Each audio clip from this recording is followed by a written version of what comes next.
Good morning, students. I am Rajendra Kumar Nirala from St. Francis High School, and I am going to teach class 8, lesson 3rd.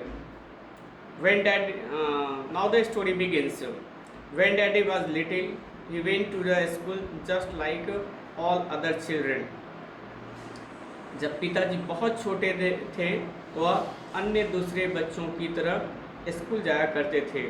All the other children came to school before the bell rang. सभी अन्य बच्चे घंटी लगने के पहले school पहुंच जाया करते थे. But little daddy always reached school late for some reason or the other. लेकिन मेरे छोटे पिताजी हमेशा विद्यालय में विलम्ब से पहुंचते थे, कुछ कारण से अथवा दूसरे चीज़ों की वजह से वो लेट से पहुंचते थे. Daddy's parents couldn't do a thing about it. Every evening, the same old story would repeat itself. Daddy के माता पिता कुछ भी इसके बारे में नहीं कर सकते थे. उन्हें पता भी नहीं था. एवरी इवनिंग और प्रत्येक शाम को ठीक वही कहानी दोहराई जाती थी. Have you done your homework? Grand माँ वुड आस्क. दादी माँ पूछती, क्या तुमने अपना होमवर्क कर लिया है? कर चुके हो? Wait a see, little daddy would answer. छोटे पिताजी आंसर दिया करते हुए, देख लो. Stop that reading and start your homework immediately. Grandpa would say. Grandpa यानी दादाजी कहा करते थे कि रुको, स्टॉप दैट रीडिंग, उसे पढ़ना बंद करो और अपना होमवर्क शीघ्र ही बनाना शुरू करो. Just one more page, little daddy would से. छोटे डैडी कहा करते थे कि केवल एक अधिक page. Little daddy would finish the page and start a new one.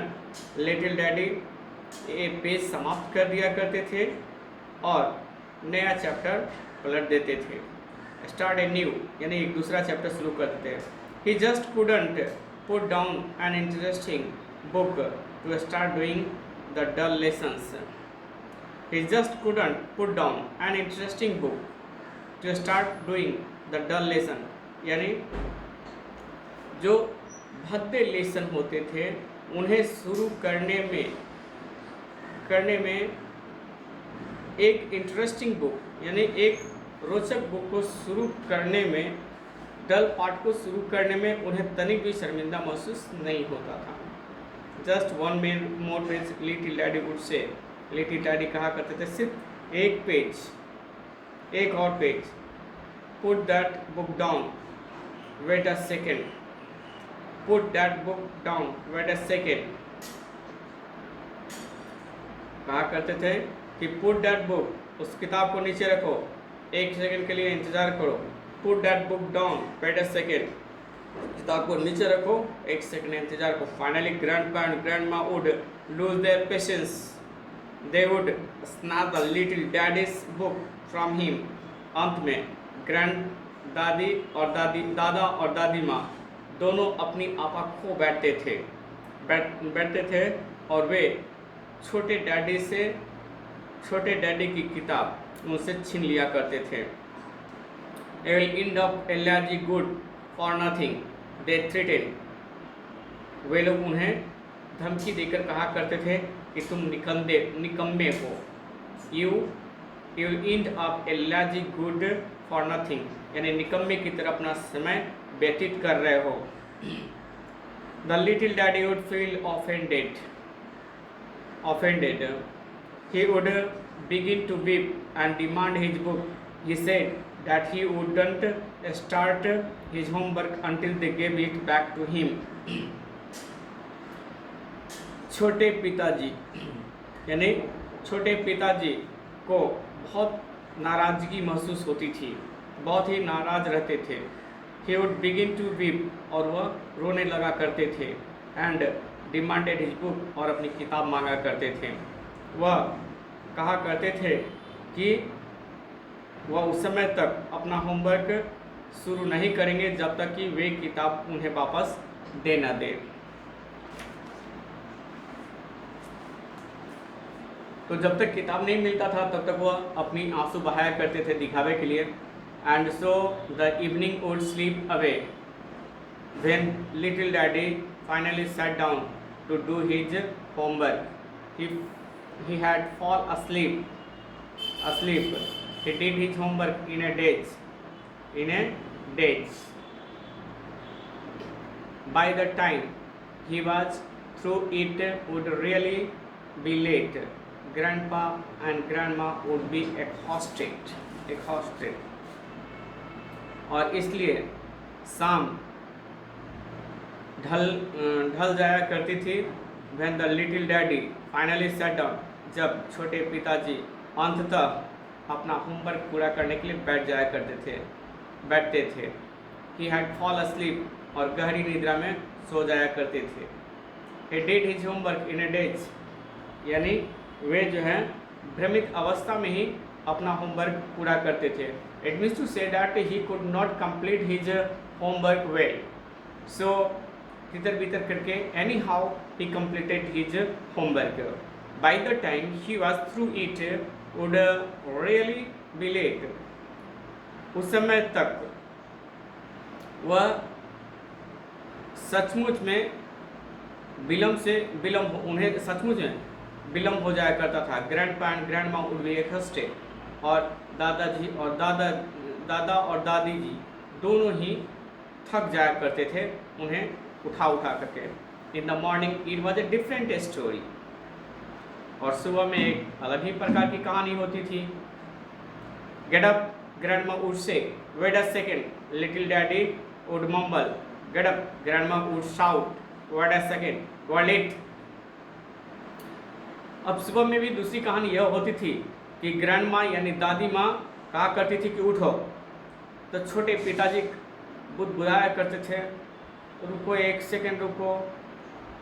फिर ग्रैंडमा कहा करती थी उठो, फिर वे बोलते थे एक सेकेंड रुको। तब दादी माँ बोलती थी कि तुम्हें लेट हो रही है। Everyone knows how hard it is to get up when you went to be late the night before. प्रत्येक लोग जानते हैं कि यह उठने का समय जो है बहुत ही मुश्किल होता है। वह समय उठने का बहुत ही मुश्किल होता है जब आप रात को देर से सोते हो। You have all your sweetest dreams in the morning, और तुम्हारे सारे सुंदर सपने सुबह में दिखाई देते हों। Especially if you have to go to school, और विशेषकर यदि तुम्हें स्कूल जाना हो तो सपने आने लगते हैं। Time marched steadily on while little daddy stretched and yawned, pulled his clothes on, sleepily washed, dozed through his breakfast, and finally managed to get his books together. समय लगातार आगे बढ़ जाया करता था।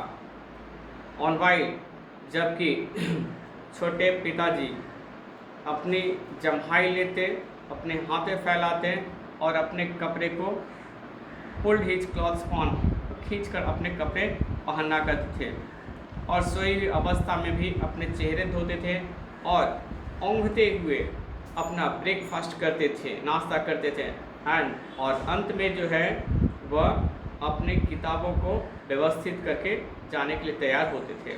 Then he was out of the house and running to school, तब वह घर से बाहर होते थे, बाहर के लिए निकल पड़ते थे एंड स्कूल के लिए, और स्कूल के लिए दौड़ पड़ते थे कि कहीं देर ना हो जाए। ऑलरेडी घर में ही देर हो गई तो वहाँ जाते जाते तो देर होना ही होना था। Since little daddy did his homework at the last minute, he never did it well. चूँकि छोटे पिताजी अंतिम समय में अपना होमवर्क किया करते थे, he never did it well, तो वह इसे अच्छी तरह से नहीं करते थे। Since he was always late for school, चूँकि वह हमेशा विद्यालय के लिए लेट हो जाते थे, विद्यालय में देर से पहुँचा करते थे।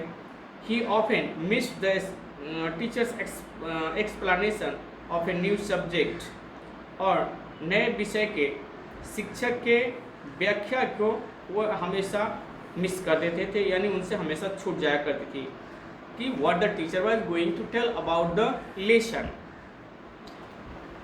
This made it harder for him to understand what the rest of the class was doing.